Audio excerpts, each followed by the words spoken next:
Hari ini saya akan ngebahas satu sosok Targaryen yang kalau dibahas tuh rasanya campur aduk antara kagum, ngeri, sama geleng-geleng kepala. Hari ini kita ngomongin Prince Aerion Targaryen, atau yang lebih dikenal orang sebagai Aerion the Bright Flame. Dan dari awal saya mau bilang, ini bukan cerita pahlawan, ini cerita tentang kegilaan, ego, dan darah naga yang kebablasan. Kalau kita tarik ke masa mudanya dulu, Aerion itu secara fisik sebenarnya paket komplit versi Targaryen ideal. Rambutnya keriting warna silver gold, mata violet yang dalam banget, kulit pucat tanpa cacat. Mukanya tuh tajam, terukir, kelihatan kayak bangsawan banget. Dahi tinggi, tulang pipit tegas, bahkan hidungnya lurus.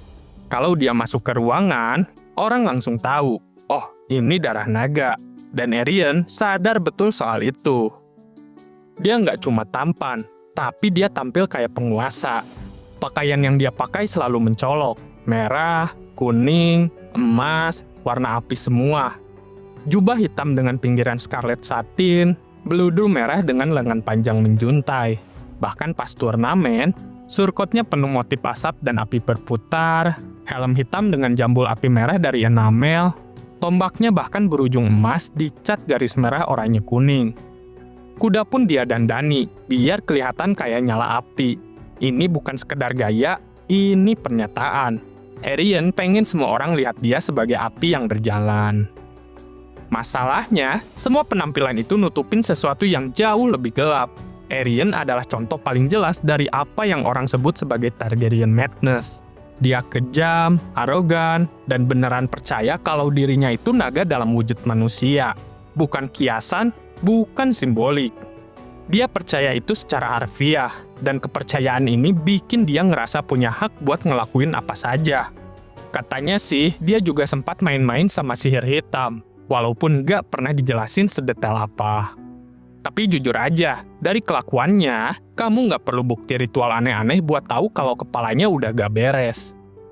Hubungan Aerion sama keluarganya juga nggak sehat. Adiknya, yaitu Aegon, atau yang dikenal sebagai Egg, benar-benar muak sama dia, dan nganggep Aerion itu pembohong kronis. Raymond Fossoway pernah bilang di depan Kingmaker, Aerion itu sopan, manis, penuh senyum, tapi begitu gak ada ayahnya, topengnya jatuh.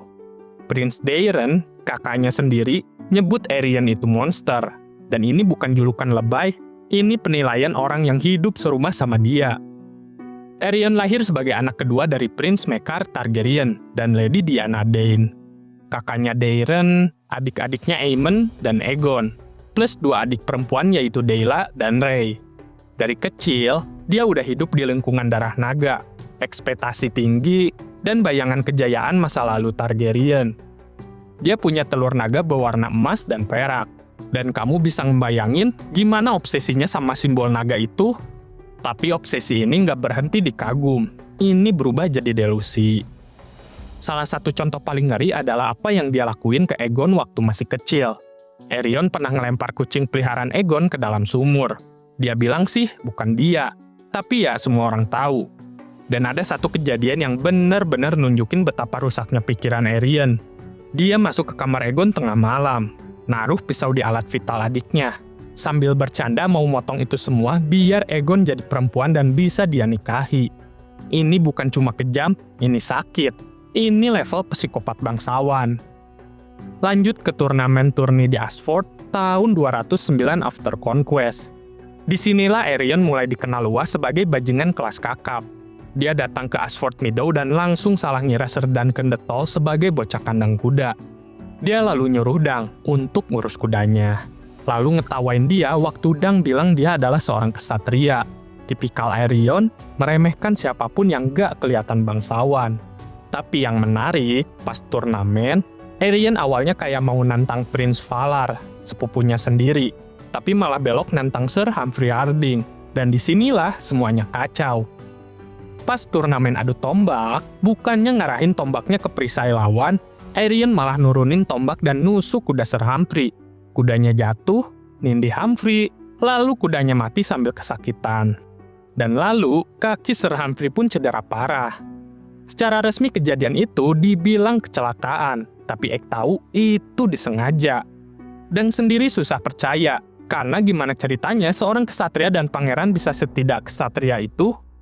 Lord Ashford lalu ngasih kuda Aerion ke Humphrey sebagai ganti rugi, dan itu bikin Aerion murka. Harga dirinya kayak kegores. Malamnya, ada pertunjukan boneka yang nampilin kesatria ngebunuh seekor naga. Buat Aerion, ini penghinaan personal. Karena di kepalanya, dia itu naga. Dia lalu nyuruh orang-orangnya ngerusak stan boneka itu. Dan dia sendiri matahin jari Tansel, salah satu dalang sandiwara pertunjukan boneka. Dang yang dipanggil Egg buat nolong langsung mukulin Aerion. Nendang perutnya, lalu mukul giginya. Ini momen langka, bangsawan dipukulin rakyat jelata. Tapi ya, konsekuensinya berat. Dang ditangkap, dan Aerion pengen gigi Dang dipecahin pakai palu, hingga minta perutnya disayat.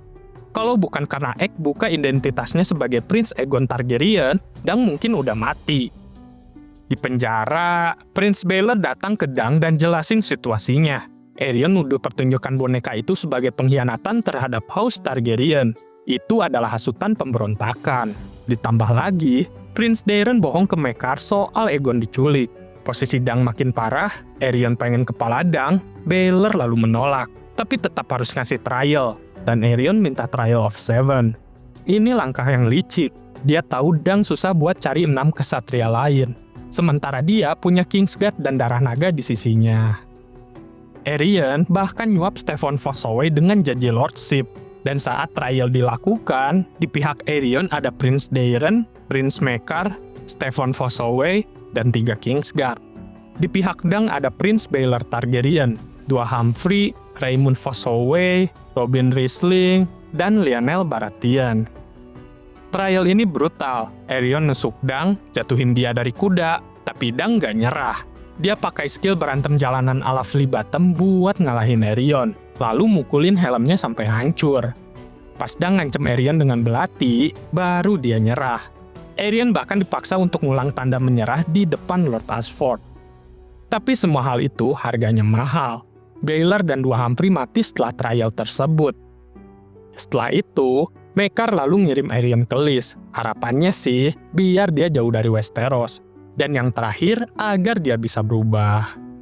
Di Lys, Aerion hidup beberapa tahun, mungkin ninggalin beberapa anak haram. Bahkan ia sempat gabung ke Second Sons. Tapi ya gila tetap gila.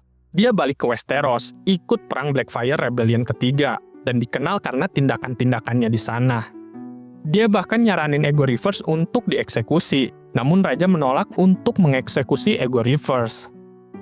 Aerion lalu menikah dengan sepupunya, Daenora Targaryen, dan punya anak bernama Maegor. Namanya aja udah pertanda buruk, dan akhirnya, klimaks kegilaan Aerion pun akhirnya datang.